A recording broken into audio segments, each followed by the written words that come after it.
Last time on A Soldier's Life. We learn more about Constantine's past from his POV, and that he is more or less stuck for life in a woman named Antonia's service, and Antonia wants Constantine to report everything about Castile back to her. Eric returns to the city and tells Castile and Veronica what happened. They seem to be closer now than when we left. Then Eric goes into the library and reads up on some history while building up Lorene's frustration to the max, so she takes matter into her own hands and scores. Eric and some others gets tasked to go fetch an alchemist. They find one of the two potential ones, and he seems very interesting. Chapter 96. Decimus, the alchemist. The red-skinned alchemist looked ridiculous. His skin resembled red paint, with a slight glisten to it. But given this was a magical world, I doubted it was actual paint. He waited patiently for us to state our business. Adrian muttered, "No, this is the one Castile said to bring back. Let me do the talking." Adrian stepped forward. "Alchemist Decimus, I am here to extend an offer for you to come and work for Duchess Veronica of the Sobral province. You came highly recommended by instructor Otello at the Alchemist College. I've played Otello. It's a fun game. I took the time to guess the man was maybe in his mid-20s, about the same age as me. Oh, finally! Eric says his name. Oh my god, I've been waiting for so many chapters to remember how old he is. But now we know he's in his mid-20s. Hell yeah. Like me, right? However, his glossy red coloring and lack of hair made it hard to be sure. Decimus' eyes went wide. A duchess? Wait, where in Pluto's realm is Sobral? Never mind. He waved off Adrian. I don't want to work for a duchess anyway. Politics is a good way to get yourself killed. It is nice to hear one of my instructors thinks I am worthy of a positive reference. Adrian grimaced as he realized he had to work to convince the man.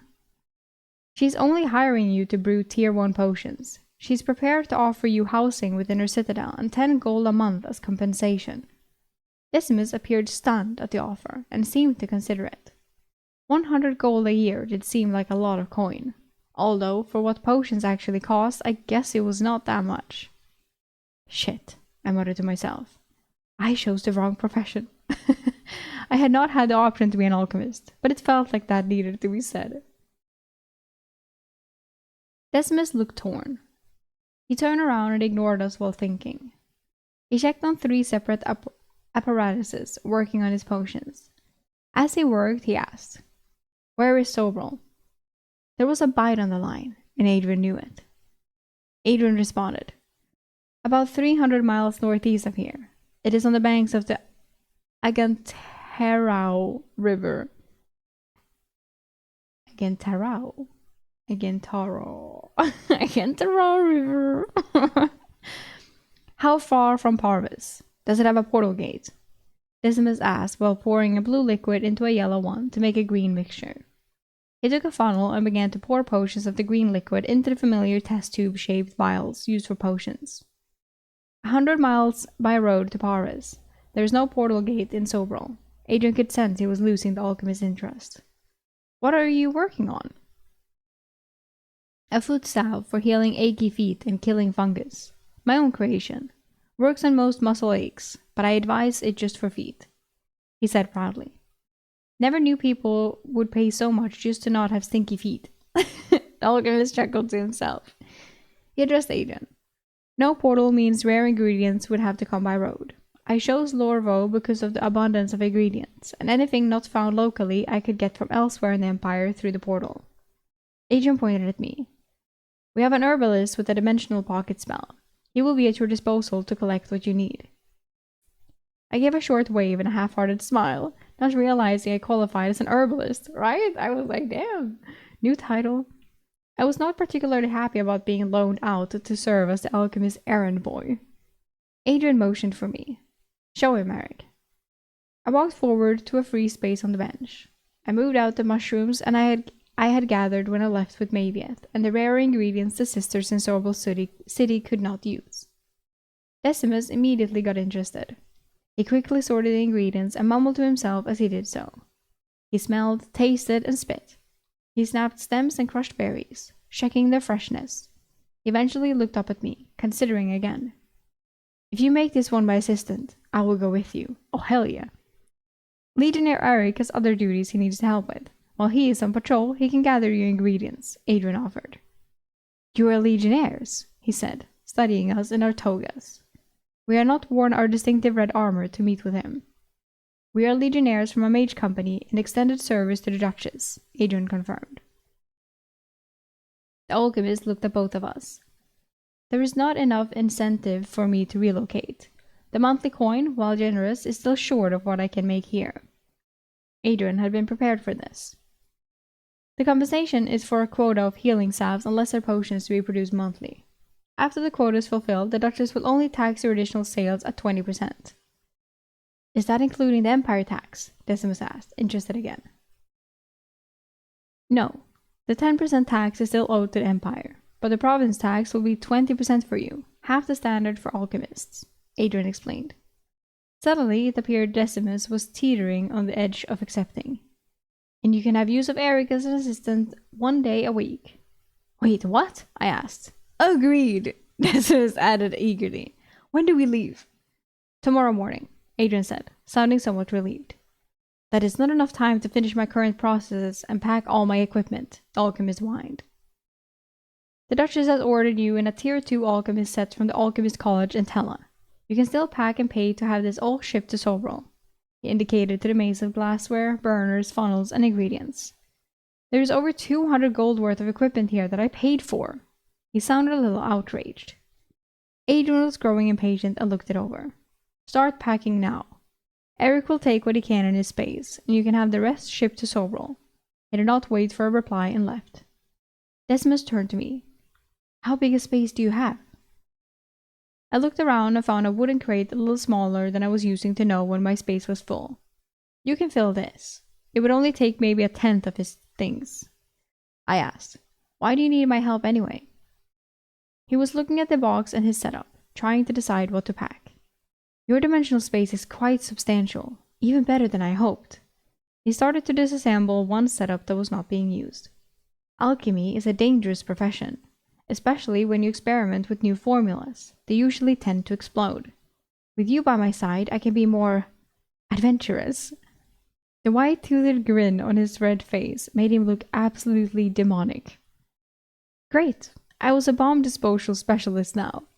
I helped him pack the crate as tightly as possible and moved it to my dimensional space. He did not stop his current projects and was constantly checking on his distillation and filters. I had done some chemistry in high school, so I understood the basics of what he was doing. Decimus then told me to leave as he pulled out other wooden crates and carefully packed things for shipment. I walked back to the Legion Hall to find Lucian rubbing down the horse he had acquired. I spent some time with him as he explained the whole process of selecting a specific horse for our alchemist. It was just a smaller riding horse and a bit old, but it came from the Legion stables, so it did not cost us anything. Horses in the Legion were generally loaned out as needed if they were available at the Legion Hall. Lucian said all the surplus heavy war horses had been sent to the Eastern Front to assist in the war efforts against the Barbaradians, another sign the Emperor was gearing up for an extended campaign. Lucian put me to work the entire afternoon, getting the horses ready for tomorrow. He did not like why we were pushing them so hard.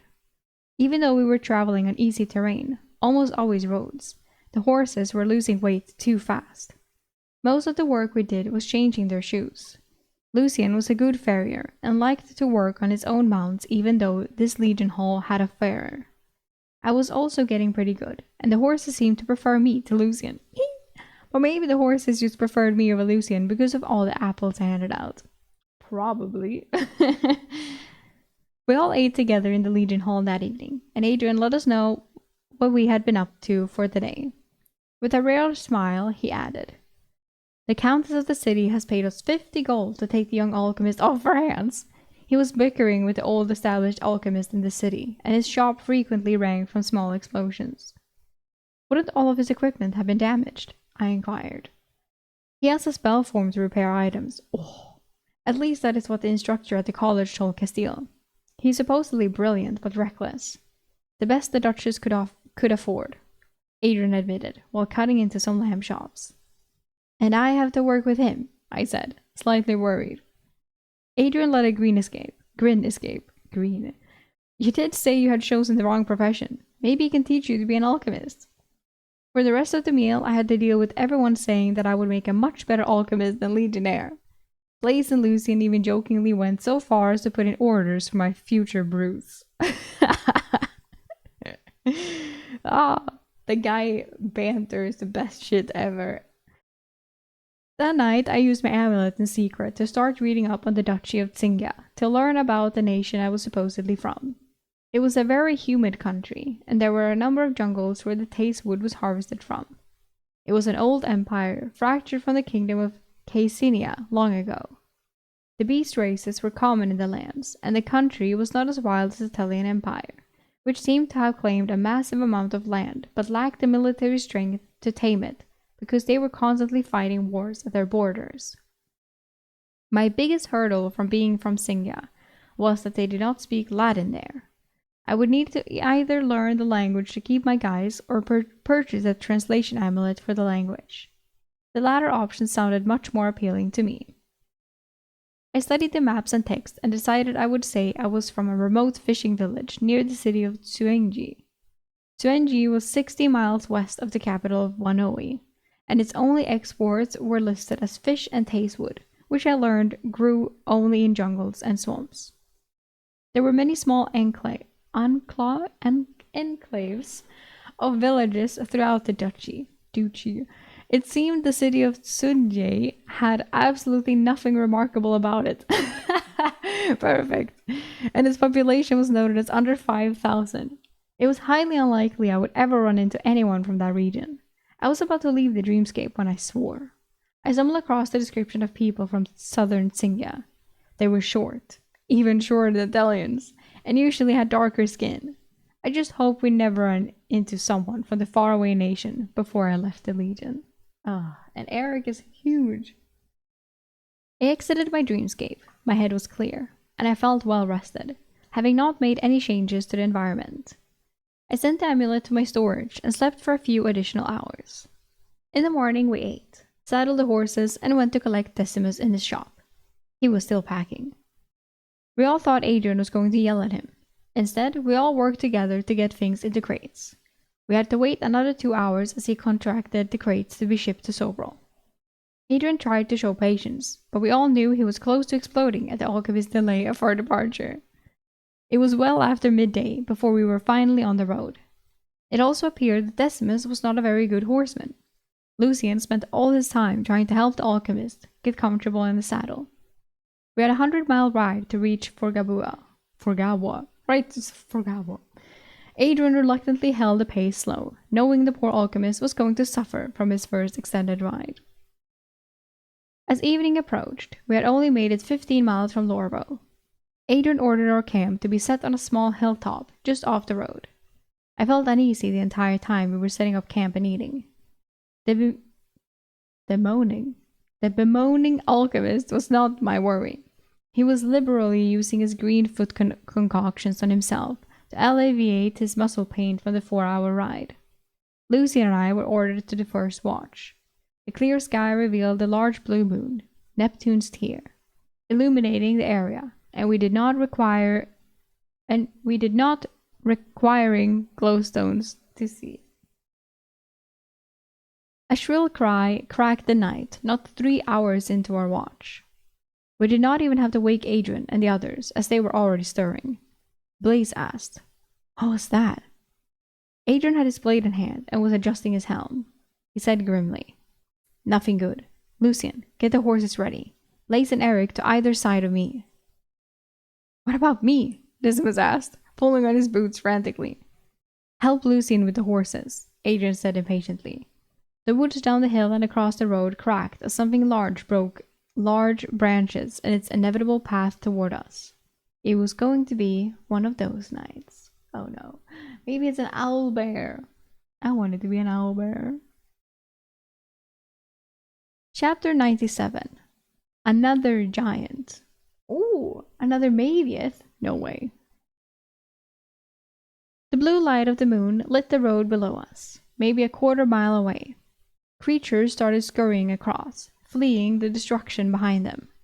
No glowstones, Adrian warned us unnecessarily. 2 deer and then 2 large boars crossed the road, fleeing for their lives. Branches were shattered as a behemoth burst onto the road behind the fleeing creatures. It took me a moment to process what I was seeing. Adrian whispered to Lucian, "Keep the horses quiet." A massive bipedal giant was on the road. In one hand it held a small boar, and in the other a club. Its head made no sense until I realized it was not 1 head, but 2. Oh! "Stay low. It is hunting the forest creatures. It will pass us by." It stood on the road, seemingly confused by the clearing and looking both ways, 1 head looking in each direction. Blaze whispered, "What is it?" Adrian answered as we all crouched low. "An Edin. A 2-headed giant. I've never seen or fought one before, but I heard they are a nightmare to fight. Each head controls an arm independently, but that is all I know about them." What? Okay. We watched as the Edin decided its next move. Adrian commented, "He is a big boy. Easily over 15 feet and, my guess, over 2,000 pounds. We should be fine and we'll ride out when it gets far enough away." As if he cursed us, the horse Decimus had been riding whinnied. The mare started to get scared, and it was because the foul smell of the Edin was blowing in our direction. The Edin's heads were feverishly scanning for the source of the noise. "Dragon shit! Lucian, tie that horse to a tree. We will leave it behind, and it should satiate the Edin's hunt," Adrian ordered. No, not the horsey! "Maybe it won't find us," Blaze added, and then the horse panicked and neighed louder. Both heads quickly looked at us up on the hill. That horse was never getting another apple from me. Well, it's not gonna... it's gonna die. The Edin charged toward our hill, intent on harvesting more food tonight. Lucian had only saddled 2 horses, while Decimus had been tying the riding horse off. Blaze was firing arrows even before Adrian ordered it. "Take the horses down the far side of the hill, but leave that riding horse behind," Adrian ordered. He was not panicked, but his voice was stressed. The riding horse was not cooperating, and its lead line was pulled free. I heard Lucian swear at the alchemist for not tying the line tight. The riding horse bolted down the far side of the hill. Our hopes of leaving behind a target for the Edin dashed away. You could feel the ground shake as the Edin lumbered toward us and up the hill. We only had a few dozen seconds. Blaze no longer had a line of sight on it and lowered his bow. Lucian was leading the remaining horses away with the petrified alchemist. "Blaze, retreat as well," Adrian ordered. "Take a few shots if you can from a distance, but get the alchemist to Sobral. Eric, go with them. I should be able to frustrate it long enough to delay it. Tell Delmar I am sorry about not returning his runic sword." Oh no. I do not know why I did not follow the order, but I said, "I still need some practice with my air shields. It would be a shame to waste the opportunity." I took a defensive stance next to Adrian.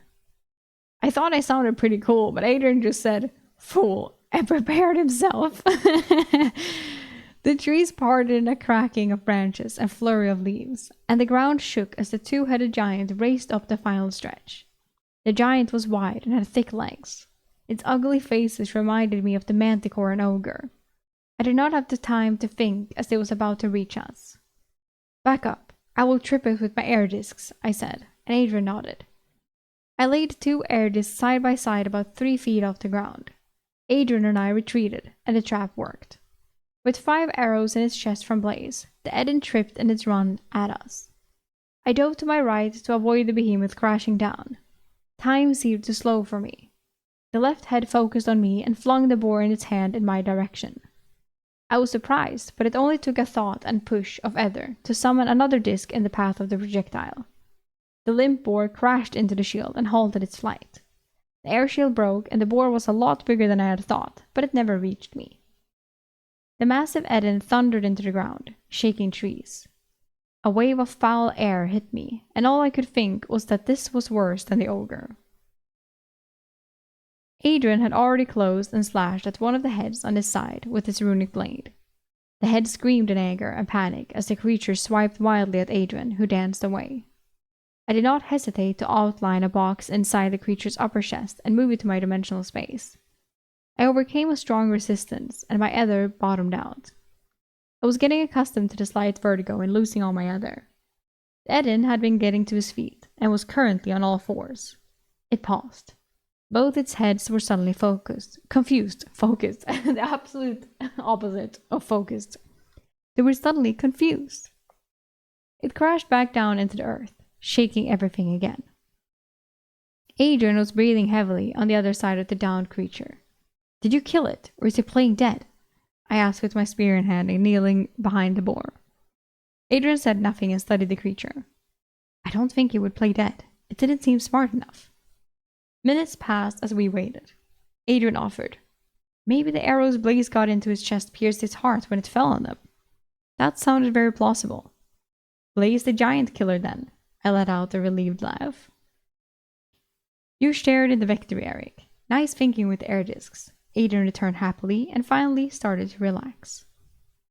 My adrenaline was finally wearing off as well, and the creature's smell was overwhelming my senses. My eyes watered, my nose twitched, and I could taste the foulness in my mouth. Adrian considered and said, "Gather the rest of the things in camp. I will go get the others." I objected weakly, as I wanted the essence from the giant.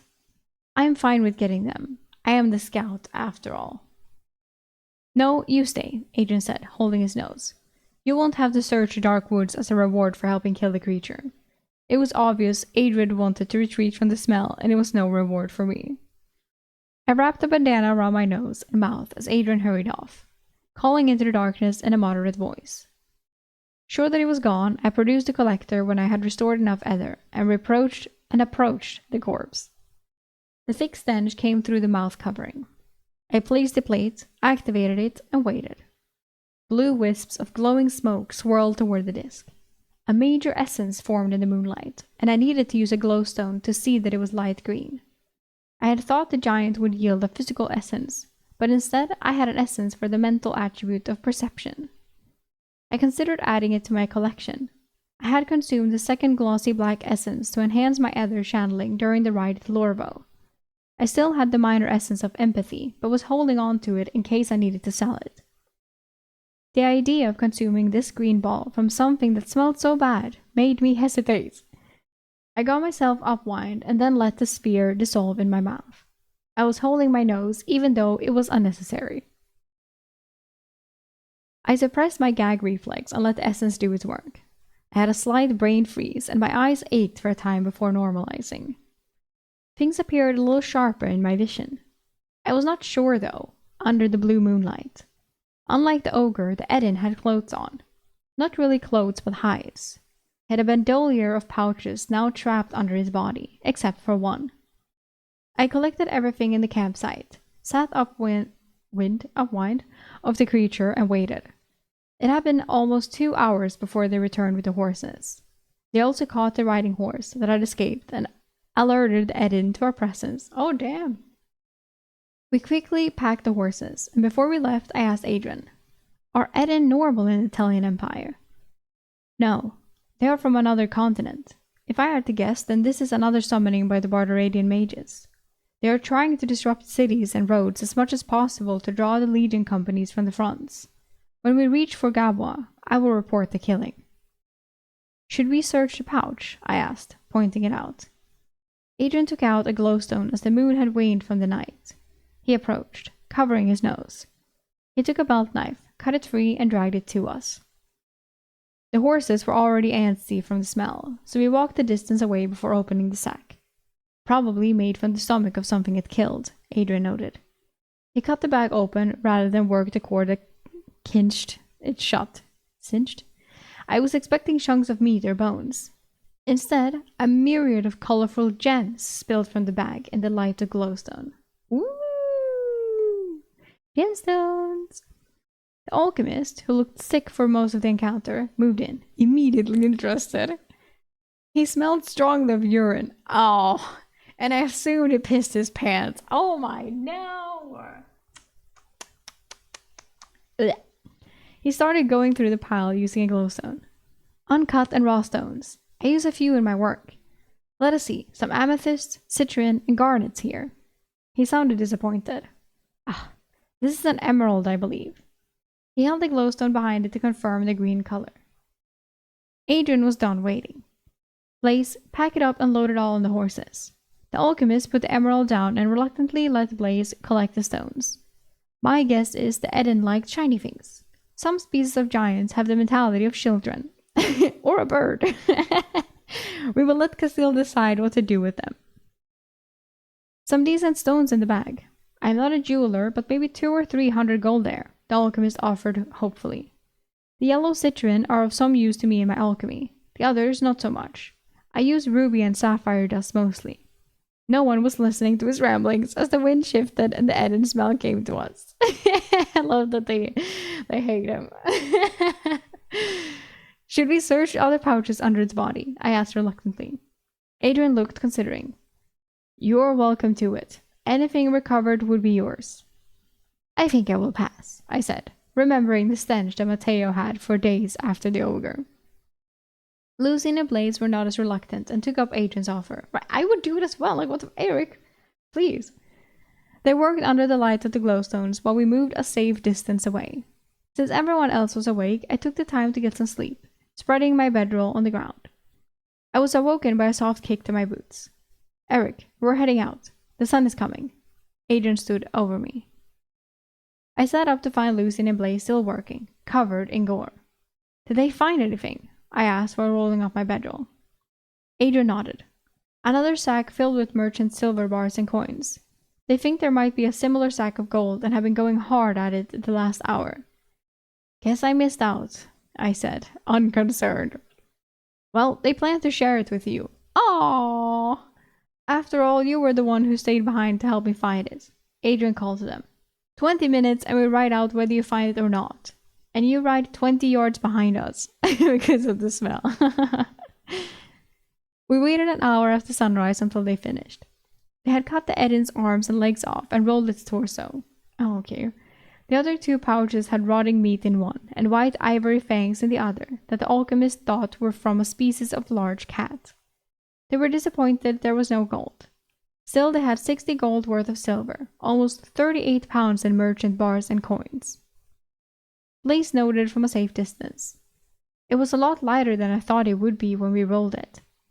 I nodded, glad they had not searched its chest cavity and found the hollow space inside. I was the last to leave and dumped the Eden's internals from storage before mounting Atlas and following. Lucy and Blaze were still happier than a pig in shit, and they smelled like it too. Maybe worse. It was so bad that even the horses did not like carrying them. We stopped at a wide stream and gave the two an hour to clean off. Like Matteo's ogre encounter, the smell lingered, and they were forced to remain 20 yards behind as we rode. We stayed in a town that evening about 50 miles south of Furgawa. The red-skinned Decimus got a lot of stares, but I could already see his red-skin tone fading. It was no longer glossy red, and he confided in me that the coloring would take nearly a month to come off completely. Ouch. Lucy and Blaze ended up staying in a barn on the edge of town while we took the modest inn in town. The horses did not appreciate the two joining them for the night when I came to give them apples.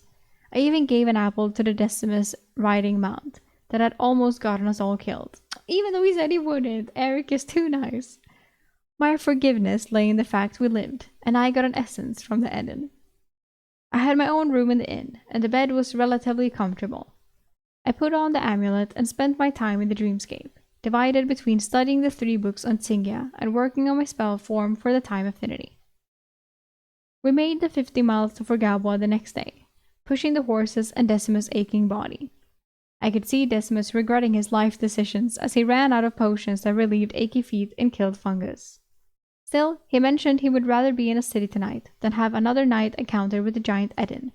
Not that Decimus participated in the battle. Yeah, but it was still scary. He pissed himself. Oh, what's this? Chapter 98, Rena's Path. Rena POV. Partial flashback. Ooh! Rena walked the halls of the Mage College. She really could not believe she was here, and truth be told, did not want to be here. She had recently arrived and was left on her own to acclimate by High Mage Livian. The school was currently out of session for the New Year holiday. She was enrolled in the newest class of aspirant mages. An aspirant mage was someone who had the potential to cast true spells, learning to manipulate their ether to create spell forms in the air.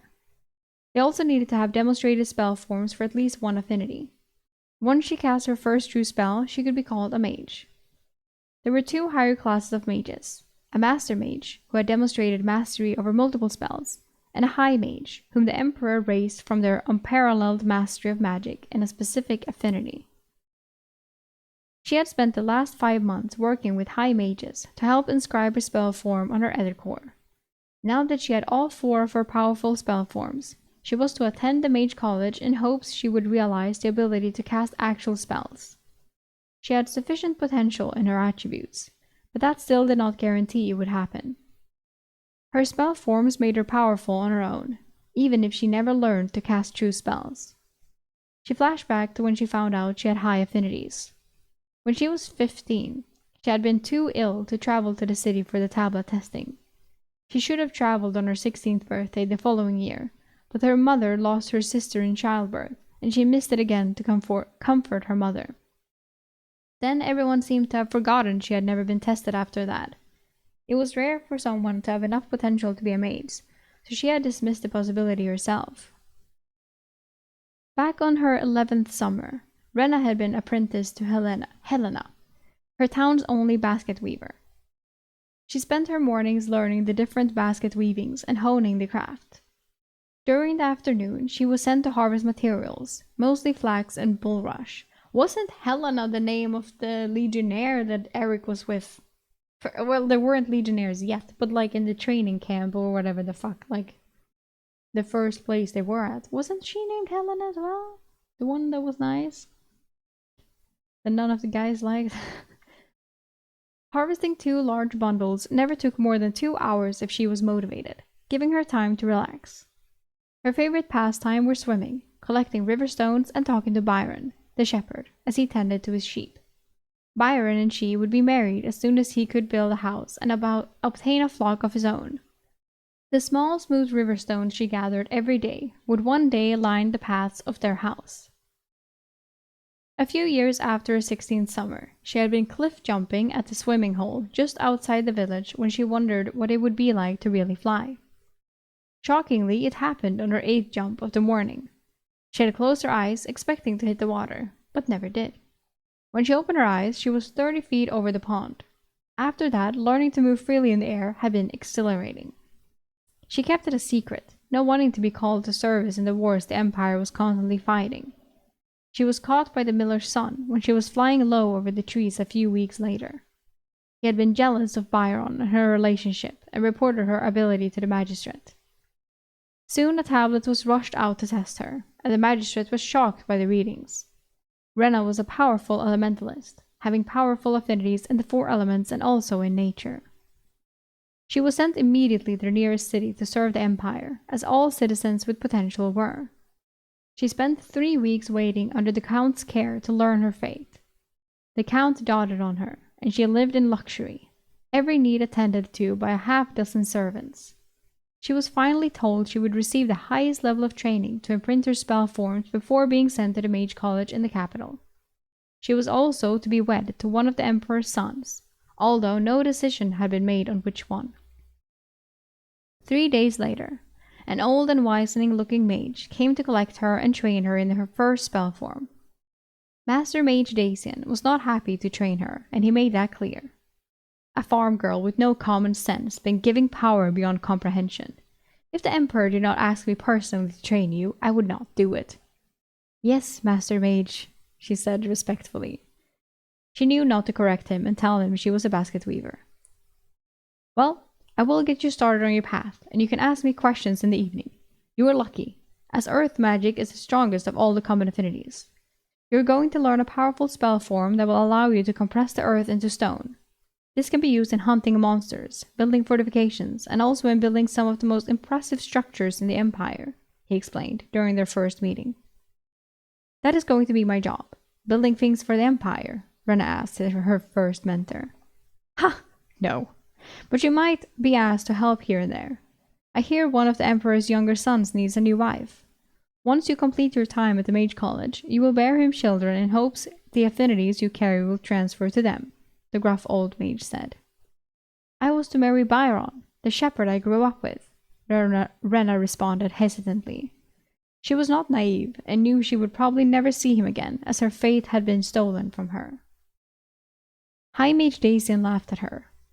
Girl, you are too good for a shepherd. You will understand that once you attend the Mage College and learn to cast true magic. The 2 weeks with Dacian were not that bad. Every evening, he gave her 2 hours to ask questions about the magic books he had loaned her.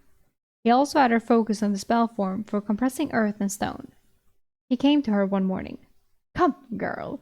Word has come of a bullet in the south. Oh, we know about this one. A little fresh air in your first lesson in hunting monsters. They traveled through the portal gates, and Dacian bought 2 horses for them to ride out and meet the mage company. When they arrived, she was surprised the mage company was led by a woman. It was her first time meeting legionnaires, too.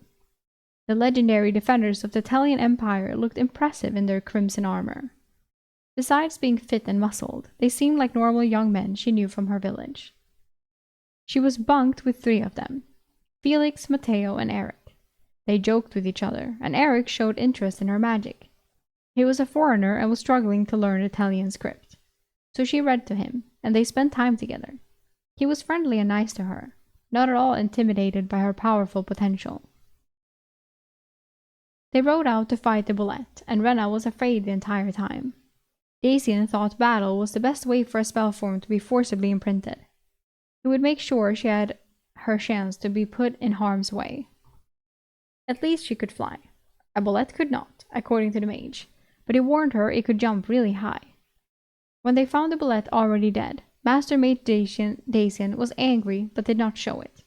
She knew him well enough, though, to see him simmering. He had wanted an earth essence from the bullet. With it dead, he cast off Rena to the care of Mage Company.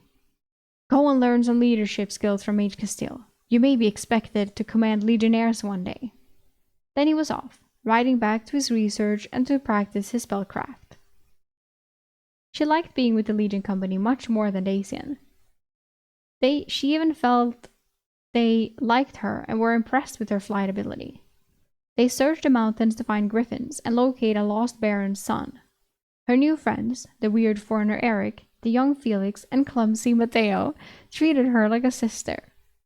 She thought any of them would make a better husband than the Emperor's son. They found a dungeon and the remains of the baron's son's party. Their camp was in a cave and set outside a dungeon entrance. A lost dungeon. She had only heard of dungeons in stories before and never thought she would see one herself. They stayed in the cave and she set up her bedroll next to Eric. She felt safe near him. The next day they hunted the griffin.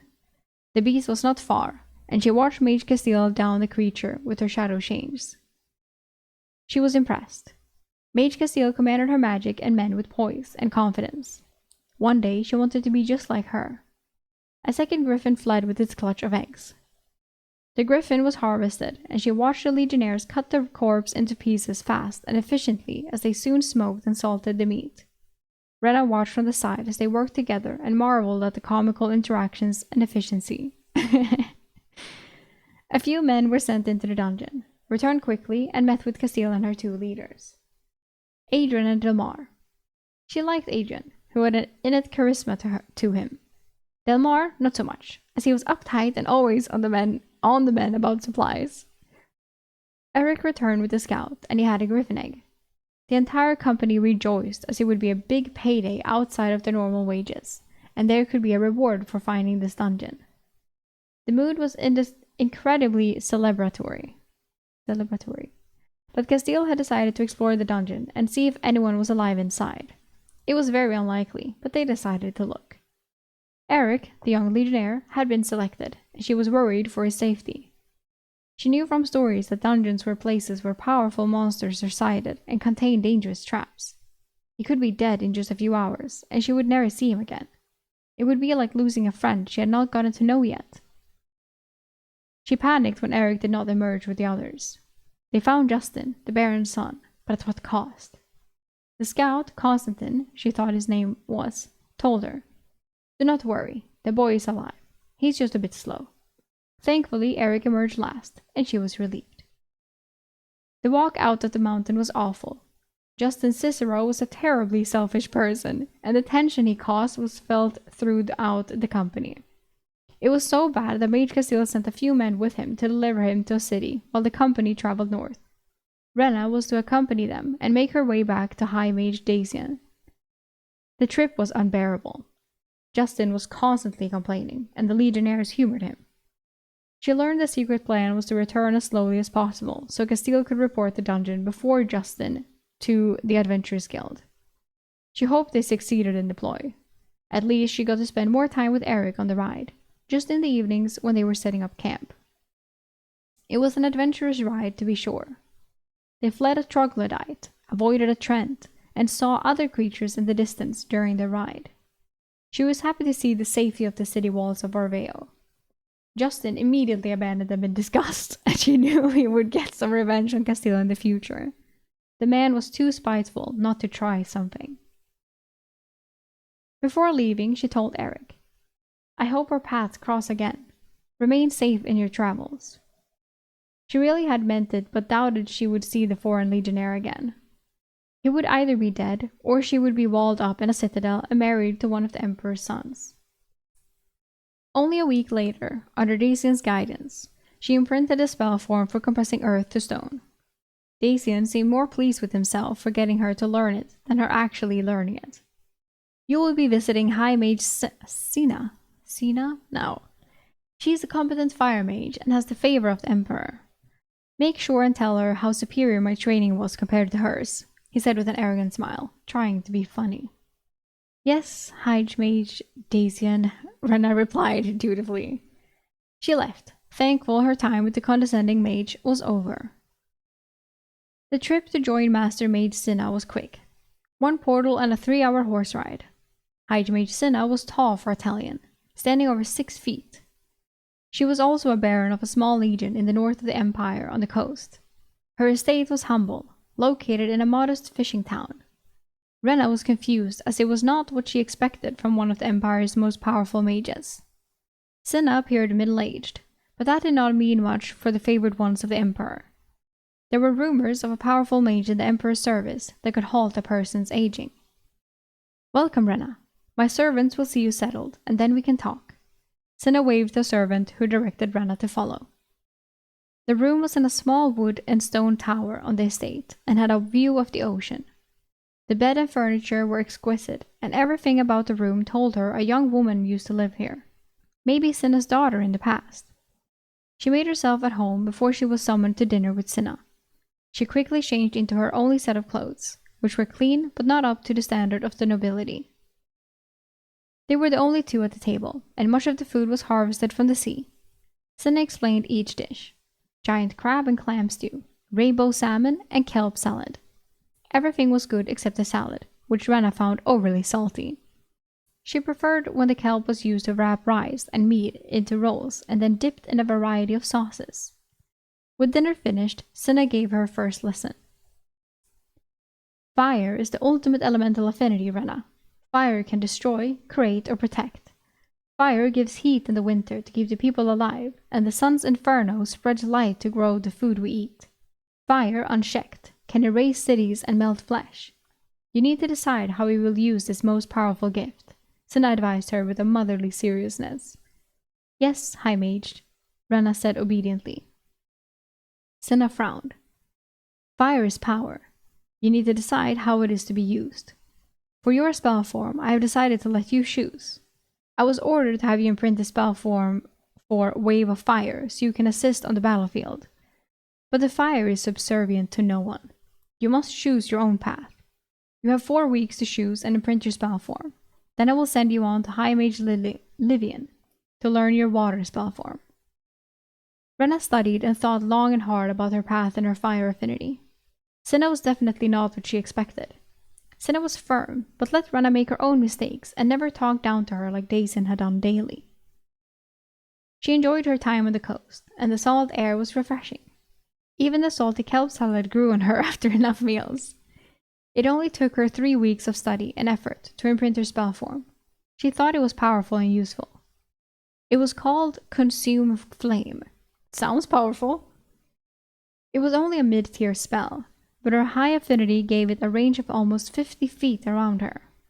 The spell drew in all fire and most of the heat in the area, allowing her to direct it to a corridor. She could put out fires in a city by directing the heat upward or canceling other fire mages on the battlefield. If no fires were present, the spell would greatly cool an area around her and cause frost to form as it stole the heat away. Senna seemed to approve of her choice, which made Rena feel good. Senna told her as she was leaving, "There will be some backlash to you learning the wrong spell form from fire."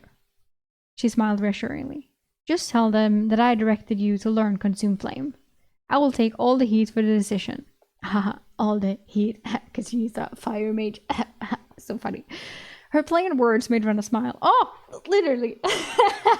She liked Cinna and wished she had grown up with her as a mother and mentor. She never found out what happened to the girl, whose room she used during her 3 weeks at the estate. The servants had warned her not to broach the subject with Cinna. Ooh, okay. She was then sent off to learn her final elemental spell for water. They had not told her she would be learning any spell form for nature, so she hoped that would again be her decision. High Mage Livian lived in the capital and even taught classes at the Mage College. When Rena showed her Flight, Harden Earth, and Consume Flame spell forms, she just nodded as each was demonstrated. "They should have never sent you to Cinna for instructions. She's too lenient. I am not. You will imprint the spell form Summon Rain. Your affinity is strong enough to give you a vast area of effect. You can slow an army with mud or save the fields from drought. You will be useful to the Empire." Although Livian was firm, she was fair. She explained things in much more detail than Dacian and was always patient but did not like stupid questions. She had a month to learn Summon Rain as the new year was approaching, and with it she would be enrolled in the Mage College. She succeeded during that time, having become well practiced in learning a spell form. She was moved from Livian's villa in the city to a small room at the Mage College. The corridors were empty, as the students were off celebrating the new year, and many of the mages were sent to the eastern border war with the Bardaradians. She wondered if Eric and the others were there, fighting for their lives. She had a few days to herself before she would face her biggest challenge yet. She would have to fit in with the nobles of the Empire, as most students at the Mage College were from the nobility. Master Mage Cinna advised her to keep to herself and not show off her power. High Mage Dacian had advised her she needed to assert herself early and demonstrate her strength. High Mage Livian said she needed to learn as much as possible in her 7 short years at the college. She nervously wandered the halls, familiarizing herself with the college. Soon, she would find out if she would become a true mage. Chapter 99. Good Showing. Now we're back to Eric then. We rode through the gates of the city just before sunset. I had tempered my healing so my aches and pains would not need to be faked. Adrian registered our travel with the gate guards, and then we moved into the city. Adrian handed out orders. "Lucian and Blaze, go to the public baths. Do not head to the Legion Hall until you at least smell bearable. Lucian, report the Ed kill at the Legion Hall after." Lucian groaned. "That's right. The Legion Hall in Forgaboa doesn't have baths." Adrian turned to me. "Eric, go get a bunk room in the Legion Hall for you. Matteo and Lucian, see if they have another horse we can borrow. I will take Decimus to an inn and stay with him tonight." Ooh. Okay. Blaze asked, "Why don't we all just stay at the inn? It would be more comfortable than the hall." He sounded hopeful. Adrian considered. "Are you offering to pay a legionnaire?" He leaned in close. "I am staying with him to ensure he does not change his mind about serving the Duchess. However, inns in the upper city should cost around 2 to 3 gold for 5 rooms. Still interested?" Blaze countered. "Why does it have to be the upper city? An inn by the outer wall is just as good, and cheaper." Because first thing in the morning, I am visiting the local scholarium to recruit a scholar for the Duchess, Adrian replied. You all can wait for me in the Legion Hall. Adrian trotted into the city smugly. I could not blame him. Whenever I almost got myself killed, I wanted to pamper myself a bit too. Apparently with the alchemist. Lucian patted Blaze on the shoulder. Let's try and get the giant stink off of us and log the silver with the Legion Hall. You don't get to keep it, I asked, confused as we parted ways. We do, but best to pay the taxes on it, especially since we have to exchange the stamped merchant silver. We don't want the Empire thinking we robbed some merchants, Lucian commented. It took me asking 2 people, a baker and then a wool merchant, to find the Legion Hall. I should have assumed it was near the Citadel. The Legion Hall was made of wood and reminded me more of a church on the outside. A high steeple challenged the Citadel to be the tallest building in the city. The stables were in a secure courtyard in the back, and no one was available to help. I unsaddled Atlas, rubbed him down, laid hay in the stall, and filled his water throw from the well. I gave him an apple and hoped after the long, hard ride he could get some needed rest. Oh, he's so cute with the horses. Entering the Legion Hall, I found it to be a massive room with a high ceiling. The huge wooden posts supporting the structure were carved all the way to up. It was just like a church without the pews and large stained glass windows. I passed a few men lounging in padded chairs, their sweat stink lingering. The clerk at the desk waved me over. Yes, Legionnaire? 3 from Castile's company for the night on Duchess Veronica's business. He quickly noted it down. I asked curious. Have there been any monster attacks in the area recently? He looked up from his book with a sour expression. Always. Unusual activity, I probed. He gave it more thought. A wyvern in Alhao, and some manticores near Parvis. Are you tracking anything in particular? No. We just encountered an Eden on the road from Lorvo. One of my companions will do the formal report, I replied. An Eden? Are you sure? That's a 2-headed giant, the clerk said doubtfully. I held up my hand and counted slowly. 1, 2... Yep, definitely 2 heads. Eric. Yes. The clerk soured, and my attempt at humor was obviously over his head. As was my patience for his lack of belief in my statement. Lucian could handle the report. He directed me to the east wing of the facility, the 2nd floor. The 1st floor was a kitchen staffed by a half-dozen old women. They were cleaning up from dinner. I ordered meals for Lucian, Blaze, and myself before heading up to the barracks room. The barracks room had 40 bunks and windows down to the back courtyard. None of the bunks were occupied. There were plenty of blankets but no pillows. I dropped my bags and pack and secured a bed by the window. The courtyard had more than a dozen legionnaires practicing with spears and swords under bright glowstones. The sun had set, and I hoped their practice would end soon. Maybe the clerk had put us here because of the noise. I guess I should have been friendlier. I collected the meals in the kitchen and brought them up to the bunk room. It was some type of shepherd's pie. The beverage was a weak wine that was fruity. I finished eating and was wondering what was taking place in Lucian so long. The clang of sword and spear and shield was getting annoying as I lay on the thin hemp mattress. I went to the window and watched them from above. The group was a mage company as their young mage was watching their training, and the legionnaires all looked fresh in shiny metal armor. Since they had metal armor, it meant these were all volunteers and not conscripts. Brutus and Flavius were volunteers, and I was surprised they were still in our company. I used my healing spell form to make sure I had no ailments and headed down to the practice yard with my shield and sword.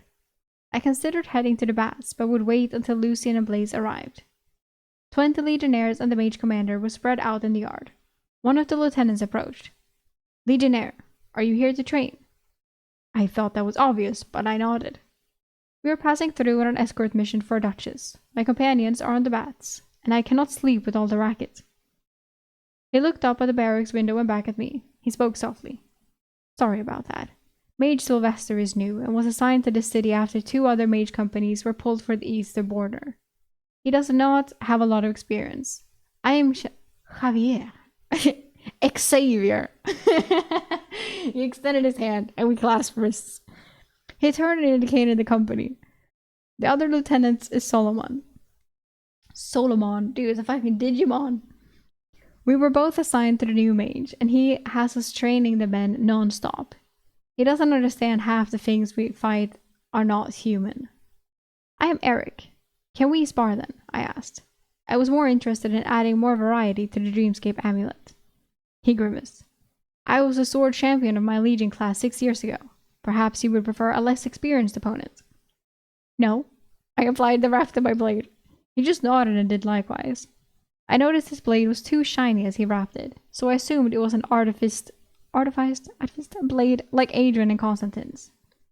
We soon faced off. He was quicker than me and just as strong. He scored 6 successive hits, but I got a feel for his style.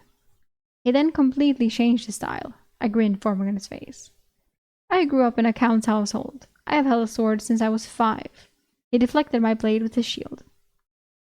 I would have been frustrated if I was not intent on studying him. He was better than Constantine, well, more refined anyway. He had less wasted movement and planned his moves well in advance. It was not long before we were both sweaty.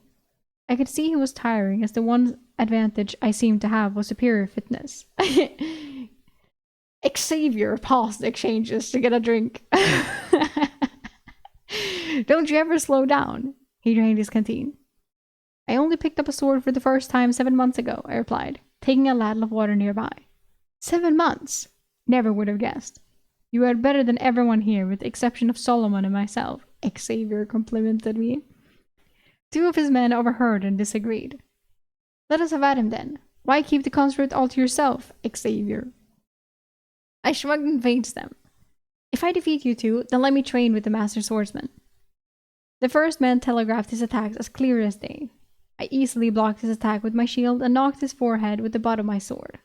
The loud crack knocked him out and he collapsed. Shit, I said, nervously. Then I remembered there was healing magic. Mage Sylvester came over and kneeled before his unconscious man. It is fine. I have some lesser healing magic. He was sloppy with his footwork. I am Mage Sylvester, and Xavier did not mention that I have been beaten him more than once in combat.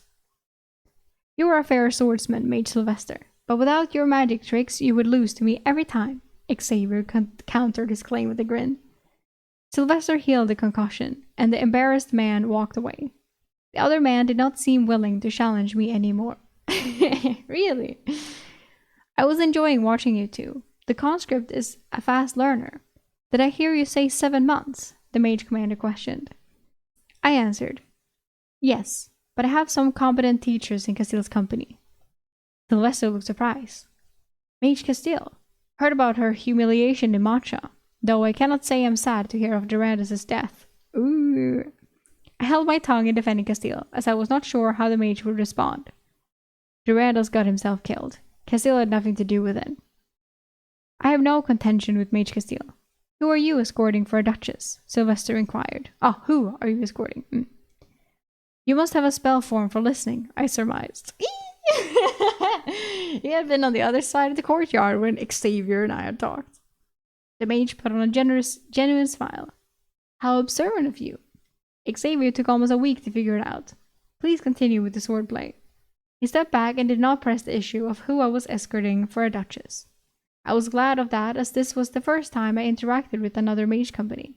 I did not want to give away things I should not. I spent the next 2 hours practicing with Xavier, never using air shields. Xavier was good, and I kept healing his bruising strikes on me. It was getting late into the night, and everyone was exhausted. I even got some glancing strikes on Xavier as he fatigued. Mage Sylvester called. That is enough for tonight. We patrol the eastern road tomorrow after the midday meal. The exhausted men almost collapsed in relief. Thank you for your time, Xavier said, while wiping his face of crusted salt. Truthfully, I did not expect much from a conscript. You have to be one of the toughest men I have practiced with in a while. What he means by that is that you can take a beating, Solomon interrupted. Just glad it was not me. Xavier and Solomon left together to talk about their men's progress or lack thereof. I went up to the barracks room to find a sleeping place. He stirred on seeing me. We just got in. Had to wait for our clothes to be boiled and lie and dried. Lucien brought the horses over and will file the report for the Etin. I pointed to the cold dinner, and Blaise said, Thanks, but we ate at the baths. Lucian came into the room. All set. They're going to send out a patrol to confirm, but word was sent to the Legatus Legonis office. The hounds will probably be sent to see if they can find where it came from. Good news, Eric. I have your share of the silver. He tossed me a small cloth bag. 9 gold, 6 silver. Is Adrian getting anything? I asked, moving the small pouch to my space. No, but he will always drink for free when I am around, Lucian said, and Blaze nodded. You were both ready to sacrifice yourselves so we could get away. I did not contradict them. Any bats open this late? Blaze chuckled. They closed the bats when we entered. There should be bats on the other side of the city, but traveling the streets in the dark, he left it unsaid. I sighed, stripped, and took a prone position on the bed, rolling a blanket for a pillow. When my companions put out the lights, I removed the amulet. I wondered how Xavier would fare against Constantine in the dreamscape. He's gonna put them up against each other. Oh. We made it to chapter 100! Let's go! Chapter 100. Reunion with an old friend. In the dreamscape, Xavier and Constantine had some good fights. Xavier won almost every time, though I suspected my subconscious might be influencing the outcome to put Constantine in his place. After watching for a good hour, I joined them. I would fight one while the other watched and gave me feedback. Then I would switch opponents. I was unsure how much I gained from this practice, but I knew that muscle memory translated into the real world. The best part was that I was getting a good night's sleep as long as I did not make too many additions to my environment. I spent 7 hours in the dreamscape before exiting. I found my companions sleeping peacefully. I took their uneaten meals down to the kitchen. The old women were starting breakfast and scolded me for the uneaten food. They did allow me to take some rolls stuffed with hard-boiled eggs and a spicy paste. As I entered the street, the sky was turning gray with the new day. People were already starting their day, filling the street, and after a few questions for directions, I found the bats. Smoke billowed from a chimney inside. I found these bats worked... from a chimney inside. I found these bats worked slightly different. There was a steam room, a shower, and then the hot soaking tubs. I gladly paid the silver for the bath and cleaning. I was resting in the tub when Xavier, Solomon, and Sylvester entered. Sylvester? Sylvester spoke for the group. Legionnaire Eric, you're up early? I thought you would be recovering from last night's lesson. I am, I indicated the hot water. I hoped they would not notice I had no bruises. Fair enough, Xavier said, sitting down across from me. He let out a sigh of contentment as the hot water embraced his body. They all sat down. When are you off today? Are you asking me on a date? So when does your shift end? Oh, I understand that he means when he's leaving. Adrian will come and get us at the Legion Hall when he is ready. He is staying at an inn with our charge, I replied. The mage commander, Sylvester, asked, Did your company really kill an Eden? I saw the report this morning. It was more luck than anything. Our marksman archer got a few arrows into it, and it tripped and drove the arrows into its heart, I replied, trying not to sound smug. Extremely lucky as they have 2 hearts, Solomon added contemplatively. I fought them once before, escorting a duke to Tegairosia. They have thick hides, can take a massive beating, and still fight on. We must have been really lucky then, I said quietly. I tried to change the topic and asked the mage a question. Mage Sylvester, are there more creatures out and about than normal? I heard the Barbaradian mages are summoning them. Sylvester nodded, which got Solomon and Xavier's attention. It is true. The elven high mage Traeliorn Kelren, a master summoner, is sneaking around the Empire. Maybe 1 or 2 of his apprentices as well. Everyone was alert. I broke the silence by asking, how does summoning work? The mage stretched, and he did have a warrior's body, okay? Although he was extremely lean. He said, it is complex magic. It weaves displacement and mind magic together. The mage opens a portal to the creature and entices the creature to come through to perform a task. The more powerful the mage's affinities, the more powerful the creature he can summon. He stood. That is not all there is to it. He needs to locate the creatures to summon them, have enough ether to do it, and also make sure the creature does not kill him if it resists his efforts to control it. It is powerful and dangerous magic, and as far as I know, there are only 2 summoners in all of the Telian Empire. Sylvester stepped out, and an attendant boy handed him a robe to dry in. His 2 lieutenants rose to follow him. Xavier said as he left, "I hope we have a chance to practice together again." I left the bath and returned to the Legion Hall. Adrian had not arrived, and I tackled getting another mount. The stables only had our horses, so I did not think the Legion Hall had any more. I confirmed at the desk. Mage Sylvester was doing a foot patrol with his unit to train them, and did not have mounts. I was referred to a horse trader outside of the city. Lucien was awake and decided to come with me when I informed him. The horse merchant was a good mile outside the city wall, but I did not mind walking. As we walked, Lucien told me where he grew up. Okay. My father broke in horses for tilling fields. He worked for a minor baron, and a disease swept through the herd. The baron lost his estate shortly after going bankrupt. The new owners had no use for my family. I was 10 back then. My father got a job as a farrier in the city, but couldn't support my mother, 2 sisters, and me. When I was 12, I left to work in the fields. "How did you end up in the Legion?" I inquired. "Dumb mistake. A few of the young field hands tried to sell the harvest on the side. We were caught. It turned out for the best. The other 3 caught with me went into the regular army and were dead within the year. I just finished my 10th year. I'm debt-free and can still convince me to stay another term," Lucien said cheerfully. I noted that it took Lucien 10 terms, 10 years, to repay his debt. 2 terms. We arrived at the stables and pens. Dozens of horses ran the fields nearby. One brown horse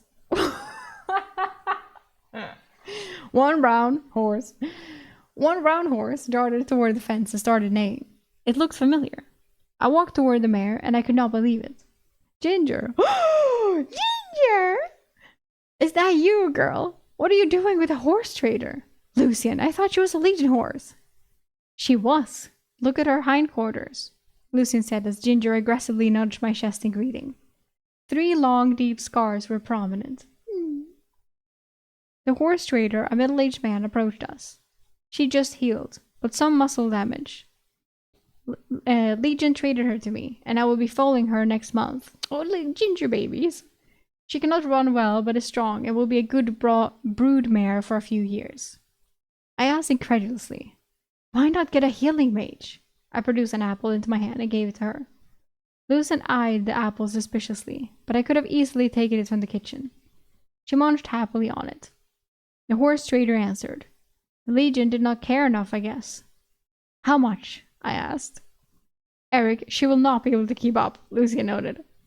"There is the old healer in Sobral. I will pay him to fix her up." "How much?" I asked again. "Oh, 12 gold, the trader said, seeing my intense interest.